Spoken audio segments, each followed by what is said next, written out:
4 minutes and 27 seconds. That's how long the shadow lasted. And in that window, a single stripe of sky turned $6 billion worth of economic activity.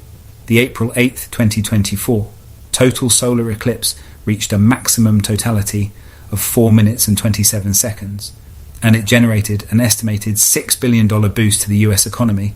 No concert, no sporting event, no product launch, just the moon sliding in front of the sun, and suddenly the entire country reorganized itself around a shadow. That's what we're here to talk about, because once you understand the economics of a solar eclipse, you'll never look at scarcity the same way again. Here's what this video is about: a free, naturally occurring event that nobody owns, nobody manufactures, and nobody can reschedule. And yet it generates billions of dollars, sends hotel prices through the roof, and has people spending their life savings just to stand in the right spot at the right time. Most people think of an eclipse as an astronomy story. It's not. It's one of the strangest economic stories on the planet. And there's one piece of this puzzle, the last one I'll get to, that ties the whole thing together in a way that genuinely breaks the logic of every other market you've ever seen. Let's start with the hotels, because that's where the numbers get absurd fast. When the path of totality was announced, hotels along that strip didn't just raise their prices, they detonated them. Small town accommodations in the path of totality were commanding rates as high as $1,200 per night. A 2-star Super 8 motel that normally runs $80 a night was advertising rooms between $765 and $949. A JW Marriott in Dallas, a hotel that normally sits in the $350-408 range, was asking over $1,000 for Eclipse weekend. Same bed, same room, same breakfast, 10 times the price for one night of shadow. And here's the thing, it worked. Hotels reported vacancy rates dropping to less than 1% in the week leading up to the event, with some locations experiencing room rates tripling due to high demand. People paid it, happily, because the alternative was being on the wrong side of an invisible line, watching a partial eclipse through a cloud, while someone 40 miles away experienced totality. That line, the path of totality, is the real product being sold here. More than 31 million people live within the 115-mile-wide path of totality. Everything inside that corridor was, for one day, the most valuable real estate in the country. A kilometre outside it, worthless for this purpose, you could be standing in a field with a perfect clear sky and miss the whole thing because you were slightly too far from the centre line. That's the narrowest, most temporary real estate market ever created, and it was only worth anything for 4 minutes. It wasn't just hotels either. Airbnb reported a staggering 1,000% increase in searches for lodging in eclipse viewing areas, while hotel bookings in Ohio outpaced the previous year by 400%. Regular homeowners along the path suddenly became hoteliers for a weekend. People rented out their driveways, their backyards, their spare rooms. The path of totality turned ordinary houses into gold for 48 hours. Now, this is where the story starts to get genuinely strange, because it wasn't just the big cities making money. The small towns might have been the real story. Think about what it means for a town of 6,000 people to suddenly host 100,000 visitors. That's what happened in Hopkinsville, Kentucky, during the 2017 eclipse. The town rebranded itself Eclipseville, hired a dedicated eclipse coordinator, and spent a decade preparing for a single day. Hotels, campgrounds, viewing parties, all of it planned around 4 minutes of darkness. And the businesses that leaned in made extraordinary returns. The ones that didn't plan ahead got overwhelmed and couldn't capture the demand at all. That's the pattern. The eclipse doesn't reward the unprepared. It rewards the people who saw it coming and built an entire operation around a single moment on the calendar. Which brings us to one of the most quietly fascinating businesses you've probably never thought about. American Paper Optics, the leading manufacturer of eclipse glasses in the United States, manufactured a record-breaking 75 million eclipse glasses for the 2024 eclipse, a substantial increase from the 45 million produced for the 2017 eclipse.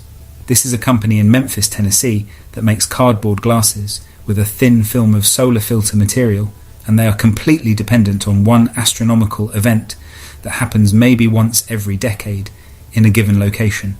The company makes approximately 500,000 to 1.5 million pairs of glasses a day, and in an eclipse year, 95% of the glasses produced are solar eclipse glasses, accounting for roughly a 500% increase in revenue, 5 times their normal revenue, in 1 year. Because the moon lined up with the sun, solar eclipse glasses, priced at an average of $2 each, generated over $100 million in sales solely for that product category. And American Paper Optics supplies NASA, science centers, libraries, schools, and major retailers. Their entire business model is built on scarcity, not the scarcity of the product itself. When there's no eclipse coming, nobody wants eclipse glasses. When one is 6 months away, you can't make them fast enough. That's the hidden industry beat, a company whose entire existence is organized around something that happens in the sky, on a schedule it didn't set. And that leads us to the people who take this the furthest, the ones who have turned eclipse chasing into a lifestyle, and sometimes a financial catastrophe. They call themselves umbraphiles, shadow lovers. These are people who travel the world specifically to stand in the path of totality, wherever on Earth it happens to fall. Eclipse cruises, flights to remote islands, expeditions to the Sahara. And according to people inside this community, some chasers get into serious debt cycles chasing the next one before they've recovered financially from the last. There's a whole niche travel industry built around this. Eclipse cruises, charter flights, guided expeditions. Because sometimes the path of totality runs directly across the ocean. Think about that for a second. People restructuring their finances, their vacation schedules, their entire calendar around the shadow of the moon. And the travel industry figured out how to monetize that obsession completely. Now here's where I want to bring you back to something I mentioned at the start, because this is the piece that makes the whole thing paradoxical in a way that almost no other market is. Even though eclipses may seem to occur randomly, scientists can pinpoint exactly when and where they will happen. Astronomers can calculate the precise second of totality for any location on Earth, centuries in advance. The date of the next eclipse in any given region is not a prediction. Cities can plan a decade ahead. Hotels can start taking bookings years in advance. One resort's general manager noted that all 900 rooms were fully booked for eclipse weekend at around $500 per night, a year and a half before the event. So you have this extraordinary situation where the timing is completely certain and the economics are completely uncertain. And yet whether the billions of dollars in hotel bookings, merchandise sales, and travel spending actually materialize, that depends entirely on one thing nobody can predict until hours before it happens: the weather. Unfortunate weather could put a damper on things, especially for businesses stocking up for an influx of visitors, since many eclipse chasers decide where to view the eclipse based on weather that can't be predicted until the event draws closer. Imagine you're a hotel that's been booked solid for 18 months. You've hired extra staff, stocked extra inventory, turned away other events to keep the calendar clear. And then at 11 in the morning on eclipse day, a line of clouds rolls in. The shadow still falls. The temperature still drops. The birds still go quiet. But nobody sees anything. And the economic machine that was supposed to run for 4 minutes just doesn't. That's the sharpest edge of this entire story. The date is known to the second. The profit is known to nobody. You can plan everything and control nothing. Because one cloud in the wrong place at the wrong time, it's the most predictable event in nature, attached to the most unpredictable revenue outcome in business. And that brings us to the number that puts a hard frame around everything. The awe-inspiring experience won't happen again in the US until 2044. With only 3 states in the path, and for a truly wide path eclipse that most Americans can drive to, the kind that sends 30 million people scrambling for hotel rooms and cardboard glasses, your best bet in the US is August 12th, 2045, when an eclipse will stretch from California to Florida. That's nearly 2 decades away. This is why the prices explode the way they do. This is why a Super 8 motel charges $950 for a room worth $80. This is why people take out loans to stand on a cruise ship in the Pacific. The value isn't in the shadow itself. The shadow is free. The value is in how rarely it falls on you.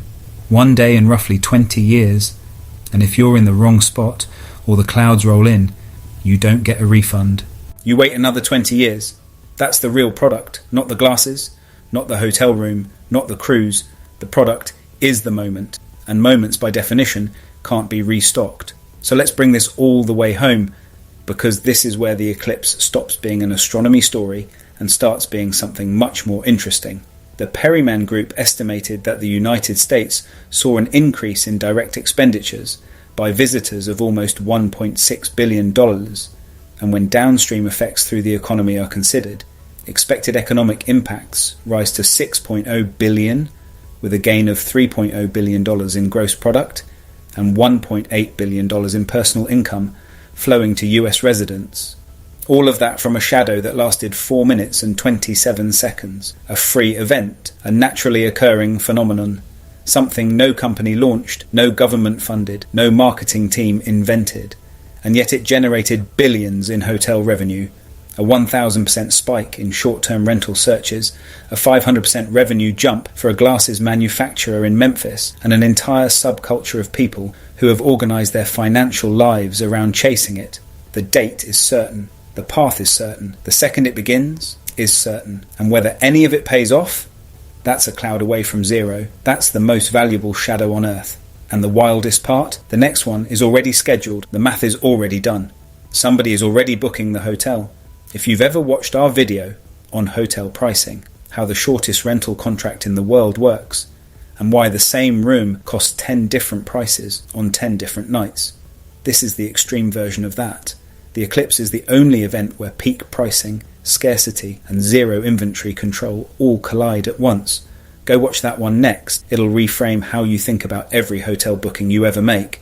And if you want to see more of these economic stories, the ones hiding inside events everyone else treats as just news, subscribe, because we do this every week. Drop a comment below. Would you spend $1,000 to stand in the path of totality? I'm genuinely curious where people land on that. The next eclipse is already on the calendar. The hotels haven't started pricing it yet, but give it a few years